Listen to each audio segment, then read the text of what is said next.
UK जाना है और ये सोचा था कि यूके जाके लाइफ पूरी की पूरी सेट हो जाएगी, तो सोचो फिर से, क्योंकि हो सकता है कि यूके गवर्नमेंट के नए रूल की वजह से आपका ये प्लान पूरा ही ना हो पाए।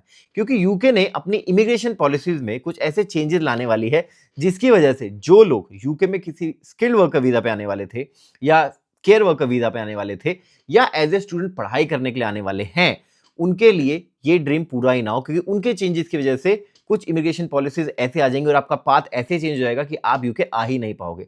तो आज की वीडियो में बात करेंगे वो 3 मेजर चेंजेस जिसकी वजह से जो स्किल्ड वर्कर वीजा वाले लोग हैं, केयर वर्कर वीजा वाले लोग हैं या स्टूडेंट हैं जो कि यूके आने वाले हैं पढ़ाई करने के लिए, उन पे क्या-क्या इफेक्ट होने वाला है और क्या-क्या चेंजेस हैं। इसके बाद हम ये भी बात करेंगे यूके गवर्नमेंट ने ये डिसीजन क्यों लिया और इन चेंजेस का क्या इंपैक्ट होगा डायरेक्टली आपके ऊपर और आपका यूके आने का प्लान कैसे चेंज हो सकता है इन चेंजेस की वजह से। तो वीडियो को पूरी एंड तक जरूर देखिए, बट उससे पहले अगर चैनल को सब्सक्राइब नहीं किया तो सब्सक्राइब जरूर कर देना, क्योंकि आपको important update time to time मिलती रहेगी इस चैनल के थ्रू। तो पहले बात करते हैं फर्स्ट चेंज के बारे में, जो कि रिलेटेड होगा सोशल केयर वर्कर को लेके। तो यूके गवर्नमेंट ने डिसाइड किया है और ऐसा एम्फसाइज किया है यहाँ के एम्प्लॉयर को लेके कि उनको गाइडेंस दी गई है डायरेक्ट कि पहले वो लोकली हायर करेंगे, ओवरसीज से कोई भी हायरिंग नहीं होगी। तो बेसिकली अगर आप यूके के बाहर से सोशल केयर वर्कर के लिए जॉब के लिए अप्लाई करने वाले थे, तो हो सकता है आपको प्रायोरिटी बिल्कुल भी ना मिले, क्योंकि यूके गवर्नमेंट ने स्पेशली गाइडेंस दी है कि आपको प्रायोरिटाइज करना पड़ेगा लोकल हायरिंग को। जो लोग ऑलरेडी यूके में हैं उन्हीं को पहले हायरिंग किया जाएगा और अगर उनको नहीं मिलता तभी कोई बाहर से हायरिंग होगी। अब इसका रीजन क्या है? रीजन ये है कि यहाँ पे यूके गवर्नमेंट चाहती है कि यूके में जितने भी लोग हैं पहले उनको जॉब मिले। दूसरा सबसे बड़ा रीजन ये है कि यहाँ पे बहुत सारे केसेस आपने सुने होंगे कि किसी गलत फेक कंपनी ने कुछ पैसे लेके किसी को फेक सर्टिफिकेट ऑफ स्पॉन्सरशिप दे दिया और यहाँ पे आके उनको कोई जॉब नहीं मिली और फाइनली उसको उनको वापस जाना पड़ा। इस पूरे के पूरे स्कैम में लोगों ने अपने लाखों रुपए बर्बाद कर दिए, लोन लेके आए, घर भेज दिया। इस चक्कर में बहुत बड़े बड़े स्कैम्स हुए हैं। आपने अगर आप यूके की न्यूज फॉलो कर रहे हो तो आपको डेफिनेटली इसका एक हिंट मिल ही गया होगा। तो ये एक दो बड़े रीजन है जिसकी वजह से यूके गवर्नमेंट ने बोला है कि जो लोग ऑलरेडी यूके में हैं उन्हीं को प्रायोरिटाइज होगा सोशल केयर वर्कर्स की जॉब के लिए। अब इसका फर्क क्या होगा आपके ऊपर? तो अगर आप यूके में ऑलरेडी हो तो आपको बेनिफिट मिलेगा कि यहाँ पे आपको जॉब मिलना और इजी हो जाएगा, क्योंकि यहाँ पे यूके गवर्नमेंट ने डायरेक्शन दी हुई है। और अगर आप यूके के बाहर से हो तो आपके लिए बहुत ज्यादा डिफिकल्ट हो जाएगा यूके में सोशल केयर वर्कर की जॉब। तो अब बात करते हैं हमारे दूसरे मेजर चेंज के बारे में, जो कि रिलेटेड है सैलरी को लेके। बेसिकली जो सैलरी थ्रेशोल्ड है स्किल्ड वर्कर वीजा का, वो बढ़ा दिया गया है, विच मीन जहां पे अब 9 अप्रैल 2025 से अब आपकी जो मिनिमम बेसिक सैलरी होती थी स्किल्ड वर्कर वीजा के लिए वो 23,200 पाउंड से बढ़ा के 25,000 पाउंड पर एनम कर दी गई है। विच मीन्स अगर यूके में अगर आपको स्किल्ड वर्कर वीजा लेना है तो आपको 25,000 पर मंथ पर एनम की सैलरी मिलना मैंडेटरी हो जाएगा ये एम्प्लॉयर की तरफ से। तो अगर देखा जाए इसका रीजन क्या है? रीजन ये है कि यूके में इन्फ्लेशन काफी बढ़ चुका है, कॉस्ट ऑफ लिविंग बहुत ज्यादा हाई हो चुकी है। तो इस वजह से यूके गवर्नमेंट चाहती है कि एटलीस्ट उस एम्प्लॉय को इतनी डिसेंट और बेसिक सैलरी मिले कि यूके में सर्वाइव हो सके।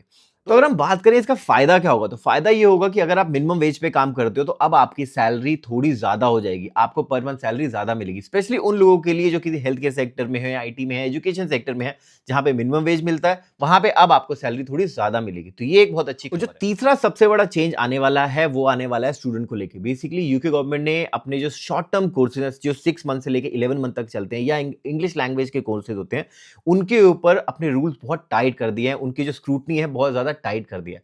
विच मीन्स अब जो केस ऑफिसर होगा जो आपके डॉक्यूमेंटेशन चेक करता है और आपको जो वीजा ग्रांट करता है उसको और ज्यादा पावर दे दी है, ये बोलते हुए कि अब आप इनकी अच्छे से स्क्रूटनी करिए, अच्छे से चेक करिए कि ये जो स्टूडेंट यूके में आके पढ़ाई करने वाले बोल रहा है इन कोर्सेज के लिए, शॉर्ट टर्म कोर्सेज के लिए या इंग्लिश लैंग्वेज कोर्सेज के लिए, क्या वो जनरली यूके आके पढ़ाई करेगा या सिर्फ यूके आने के लिए वीजा ले रहा है। तो अगर केस ऑफिसर को लगेगा कि आप जेन्युइन स्टूडेंट हो तभी वो आपको वीजा देगा, और अगर उसको थोड़ा सा भी डाउट हुआ कि आप सिर्फ वीजा के लिए ही स्टूडेंट वीजा अप्लाई कर रहे हो और यहाँ पे आके कुछ और काम करोगे या वापस नहीं जाओगे, या थोड़ा सा भी किसी और तरीके का भी डाउट हुआ, तो हो सकता है कि आपका वीजा रिजेक्ट हो जाए। तो अगर हम रीजन की बात करें यूके गवर्नमेंट ने ये डिसीजन क्यों लिया है, तो बेसिकली इसका फर्स्ट ऑफ ऑल रीजन ये है कि यूके गवर्नमेंट चाहती है कि यहाँ पे इमिग्रेशन कंट्रोल में रहे। तो आपने रिसेंटली सुना होगा यूके गवर्नमेंट ने अब बंद कर दिया है डिपेंडेंट्स को लाना। अगर आप एज ए स्टूडेंट आते हो, अनटिल अनलेस आप कोई पीएचडी कोर्स के लिए नहीं आ रहे, तो आप अपने डिपेंडेंट्स को नहीं ला सकते। तो इसका बेसिक फंडा ये हुआ कि इससे स्टूडेंट का इनफ्लो कम हो चुका है जो कि फैमिली मेंबर्स के साथ आते थे। तो ये एक उन्होंने यहाँ पे टाइट कर दिया, प्लस अब वो चाहते हैं कि जेन्युइन जो स्टूडेंट है वही यहाँ पे आए, कोई फेक स्टूडेंट यहाँ पे ना आए।